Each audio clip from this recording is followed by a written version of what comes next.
Shalom semuanya. Baik, kalau Bapak Ibu itu senang sekali dengan sebuah judul khotbah, saya ingin menyampaikan dengan tema hidup adalah sebuah misteri. Jika Tuhan itu menghendaki. Terkadang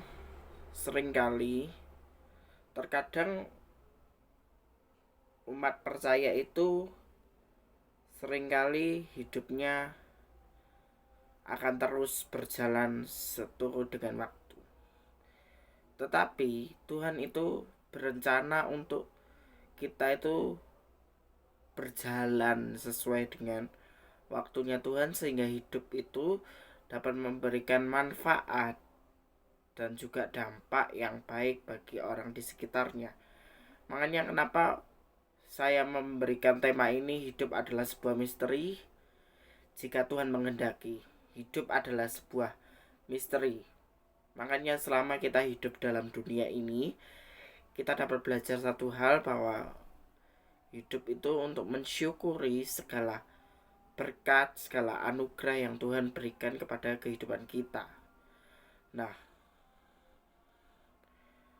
entah mau sampai kapan hidup akan terus berjalan, saudara. Hidup akan terus berjalan. Seiring berjalannya waktu, kita akan terus memanfaatkan waktu yang ada demi kemuliaan nama Tuhan. Dan juga kita dapat belajar satu hal dalam hidup ini, bahwa hidup hanya satu kali untuk kemuliaan nama Tuhan. Dan juga hidup yang selalu memberikan manfaat bagi orang di sekitar, yaitu apa? Dari sikap hati kita. Dari sikap hati kita itu terpancar satu kehidupan yang murni, yang berasal dari hati. Contohnya apa? Perbuatan baik kita, sikap hati kita, dan juga hati adalah suatu sumber di mana pencerahan iman kita itu akan terus bertumbuh di dalam kasih karunia Tuhan. Nah, yuk kita baca sama-sama dalam Yakobus 4 Yakobus 4 ayat 1 sampai 10.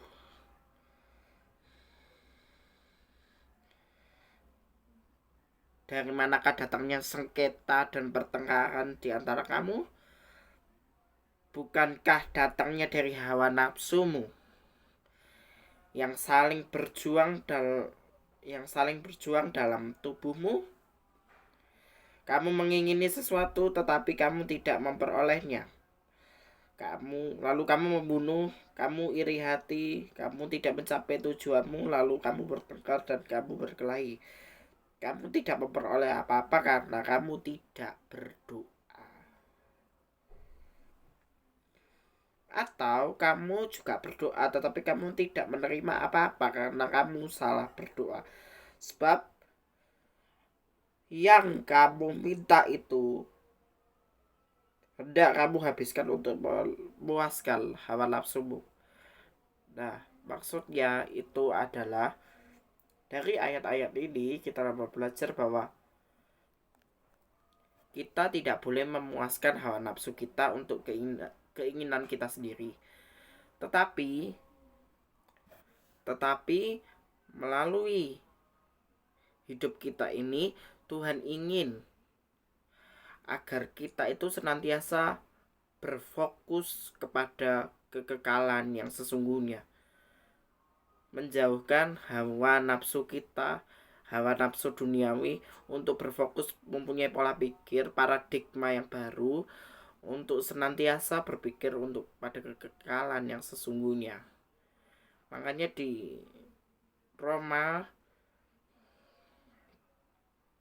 surat Roma 12:2 dengan sebuah judul perikop,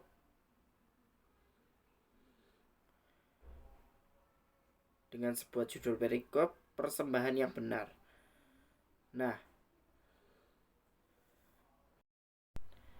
Nah, pada surat Roma 12:2 ini,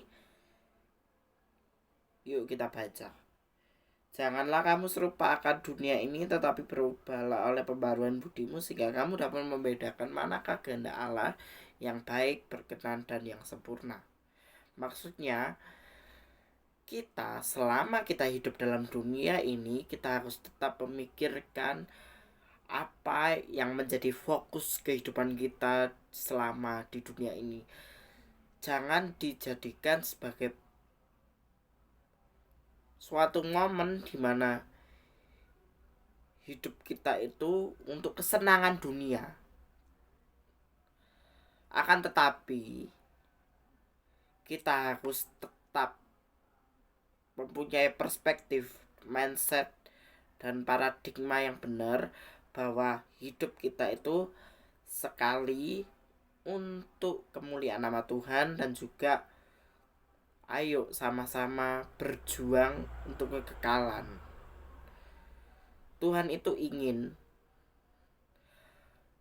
bahwa nanti suatu saat kalau kita dipanggil pulang oleh Tuhan, kita sudah bersiap mempercantik batin kita untuk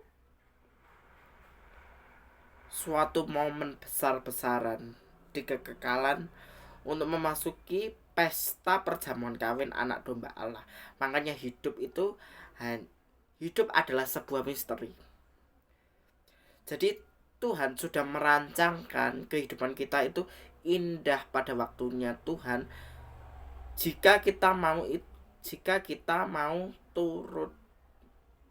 menuruti, taat kepada kebenaran firman Tuhan. Sehingga hidup itu, setiap momen, setiap kisah-kisah dalam kehidupan kita itu akan terus berjalan sesuai dengan maunya Tuhan.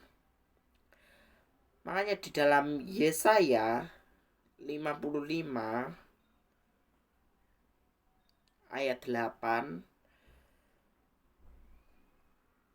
8 sampai 9 dikatakan, sebab rancanganku bukanlah rancanganmu, jalanmu bukan jalanku, demikianlah firman Tuhan. Seperti tingginya langit dari bumi, demikianlah tingginya jalanku dari jalanmu, dan rancanganku dari rancanganmu. Tuhan sudah merancangkan setiap momen-momen dalam kehidupan kita. Tuhan itu ingin kita itu percaya kepadanya sepenuh jiwa raga kita. Kita persembahkan seluruh kehidupan kita itu untuk kemuliaan nama Tuhan. Karena Tuhan itu sudah merancangkan yang terbaik atas kehidupan kita. Yuk belajar setiap momen kehidupan kita itu, kita dapat belajar untuk mensyukuri segala hal yang Tuhan telah berikan dalam kehidupan kita. Dalam Yeremia 29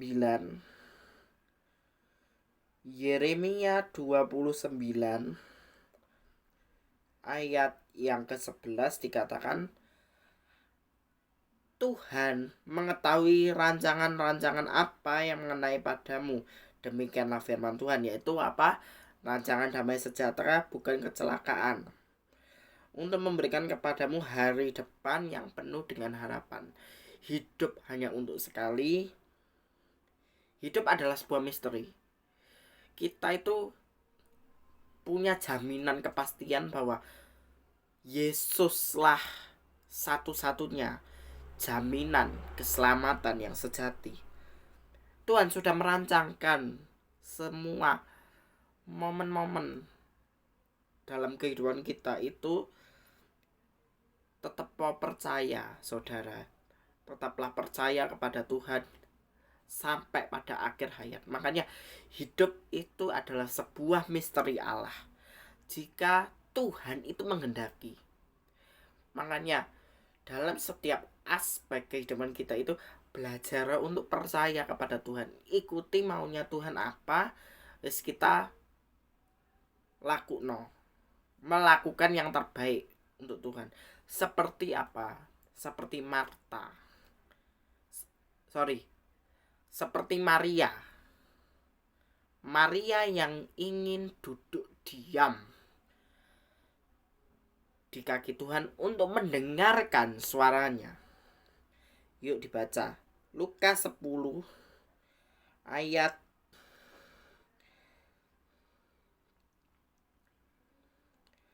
41-42. Tetapi Tuhan menjawab, Marta, Marta, engkau khawatir dan menyusahkan dirimu dengan banyak perkara. Tetapi hanya satu saja yang perlu. Maria telah memilih bagian yang terbaik yang tidak dapat diambil daripadanya. Jadi contohnya gini, hidup adalah sekali. Jangan kita selalu sibuk akan urusan-urusan duniawi. Tapi kita dapat belajar di setiap momen kehidupan kita itu, kita dapat belajar bahwa kita harus memikirkan perkara-perkara sorgawi yang Tuhan sudah rancangkan dalam kehidupan kita. Makanya di dalam Kolose juga, Kolose 3 ayat 2. Kolose 3 ayat 2. Pikirkanlah perkara-perkara yang di atas, bukan yang di bumi. Maksudnya Tuhan itu, kamu selama hidup dalam dunia ini, yang singkat ini, selama 70-80 tahun yang ditulis oleh kitab Mazmur, yang ditulis langsung oleh Musa dalam Mazmur 90 ayat 10 itu adalah satu momen kita harus bergerak maju untuk satu gerakan terbesar, yaitu untuk mengerjakan sesuatu yang bersifat kekekalan. Makanya Rasul Paulus itu mengatakan di suratnya 2 Korintus 4 ayat 18, yang kelihatan sementara, yang tidak kelihatan sifatnya kekal. Nah, kita mau milih yang mana? Apakah kita mau milih duniawi atau yang sorgawi? Pasti Bapak Ibu pasti setuju yang perkara sorgawi, karena kita ingin suatu ketika nanti kita dapat berkumpul reuni besar-besaran di awan-awan, pertemuan di udara nanti bersama dengan Tuhan. Makanya belajarlah dari Maria yang selalu duduk diam mendengarkan suara Tuhan.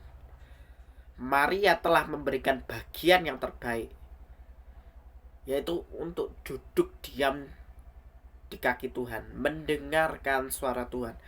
Itulah tujuan hidup kita yang sejati, untuk sama-sama belajar hidup. Itulah yang diinginkan Tuhan dalam setiap aspek kehidupan kita, untuk selalu hidup berkenan di hadapan Tuhan dengan cara seperti Maria, duduk diam di kaki Tuhan, mendengarkan suara Tuhan, sehingga hidup yang kita jalani itu, saudara, dapat selalu memberikan aura positif di setiap momen kehidupan kita melalui apa? Sikap hati kita. Makanya hidup adalah sebuah misteri. Jika Tuhan menghendaki kita untuk menggenapi rencananya dalam kehidupan kita dengan cara apa? Tetaplah taat kepada kebenaran firman Tuhan, sehingga hidup kita itu yang kita jalani dapat memberikan momen-momen dan juga aura positif bagi kalangan di sekitar kita, orang-orang yang di sekitar kita. Intinya kita harus jadi dampak yang baik. mewartakan kebenaran firman Tuhan setiap hari. Melalui apa? Sikap hati. Saya tekankan sikap hati kita dulu. Makanya hidup itu adalah sebuah misteri. Jika Tuhan menghendaki, makanya kita harus selalu memikirkan perkara-perkara sorgawi. Tuhan memberkati. Terima kasih saudara, dan Tuhan Yesus memberkati kita sekalian. Amin.